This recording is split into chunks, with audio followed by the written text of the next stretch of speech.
രണ്ടുപേർക്ക് ലഭിക്കുന്ന മാസശമ്പളം തുല്യമാണ്. എന്നാൽ അവരുടെ അടിസ്ഥാന ശമ്പളം തുല്യമല്ല. ഒന്നാമന് 65% അലവൻസും രണ്ടാമന് 80% അലവൻസുമാണ് ലഭിക്കുന്നത്.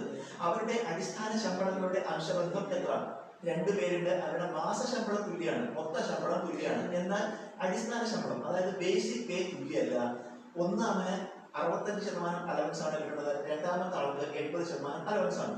നമ്മൾ കാണുന്നത് അവരുടെ അടിസ്ഥാന ശമ്പളങ്ങളുടെ അംശബന്ധം കാണണം. അപ്പൊ അടിസ്ഥാന ശമ്പളങ്ങൾ രണ്ടുപേരുടെയും എക്സ് വൈ എന്നെടുക്കുക. ഒന്നാമന്റെ അടിസ്ഥാന ശമ്പളം എക്സ് എന്നും രണ്ടാമന്റെ അടിസ്ഥാന ശമ്പളം വൈ എന്നെടുക്കുക. ഇനി അടിസ്ഥാന ശമ്പളം അറിഞ്ഞാൽ മാസശമ്പളം മൊത്ത ശമ്പളം നമ്മൾ എങ്ങനെ കാണുക? അടിസ്ഥാന ശമ്പളത്തിന്റെ കൂടെ അടിസ്ഥാന ശമ്പളത്തിന്റെ അലവൻസ് എത്ര ശതമാനം അത് കാണുക. എത്രയാണ്? 65%. അപ്പൊ 65/100. അപ്പൊ അടിസ്ഥാന ശമ്പളത്തിന്റെ അലവൻസ് എത്ര ശതമാനമാണോ അത് കണ്ടിട്ട് അത് അടിസ്ഥാന ശമ്പളത്തിന്റെ കൂടെ കൂട്ടുമ്പോഴാണ് മൊത്ത ശമ്പളം കിട്ടുക. ഇതുപോലെ രണ്ടാമത്തെ ആൾക്ക് അടിസ്ഥാന ശമ്പളം എത്രയാണ്? വൈ. അതിന്റെ കൂടെ അടിസ്ഥാന ശമ്പളത്തിന്റെ അലവൻസ് എത്രയാണ്? 80%. 80/100. അടിസ്ഥാന ശമ്പളത്തിന്റെ കൂടെ അടിസ്ഥാന ശമ്പളത്തിന്റെ അലവൻസ് എത്ര ശതമാനമാണോ അത് കൊണ്ട് കൂട്ടുക. ഇപ്പൊ മൊത്ത ശമ്പളം കിട്ടി. അത് മാസ ശമ്പളം തുല്യമാണെന്ന് നമുക്കിവിടെ സമമല്ല.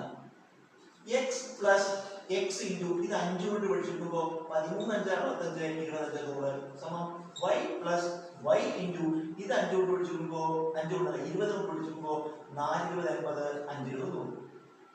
ഇതിൽ നമുക്ക് രണ്ട് പദങ്ങളാണ്, 2 ടേംസ് ആണ്. ഇതിൽ രണ്ടിലും എക്സ് കോമൺ ആണ്, എക്സ് പൊതു ഘടകമാണ്. അത് പുറത്തേക്ക് എടുക്കുമ്പോൾ എക്സ് പുറത്തേക്ക് എടുത്താൽ ഇവിടെ എന്താ എഴുതുക? 1 പ്ലസ് ഇവിടെ എക്സ് പുറത്തേക്ക് എടുത്താൽ 13/20.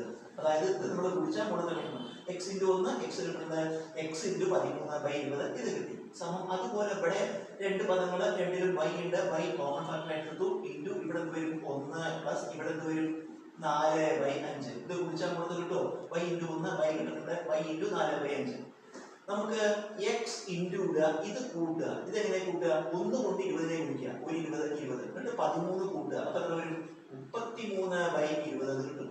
സമം വൈ ഇൻറ്റു അതുപോലെ ഇവിടെ കൂട്ടുക, 1 കൊണ്ട് 5 ഗുണിക്കുക, ഒരു 5 5 4 കൂട്ടുക, 9/5 9/5. നമുക്ക് എക്സും വൈയും ഒരു ഭാഗത്ത് എഴുതണം.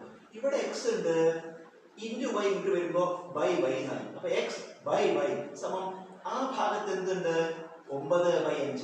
ഈ ഇൻറ്റു 33/20 അങ്ങനെ എഴുതുമ്പോഴോ ഇൻറ്റു എന്നിട്ട് ഇതിന്റെ റെസിപ്രോക്കൽ ഇട്ടാൽ മതി, തിരിച്ചിട്ടാൽ മതി. എന്താ വരിക? 20/33. നമുക്കിത് പഠിച്ചെടുക്കാം. ഈ 5ഉം 20 പഠിച്ചെടുക്കുമ്പോൾ 4 വരും. 9 33 3 കൊണ്ട് പഠിച്ചെടുക്കുമ്പോൾ 3 9 11 3 33 വരും.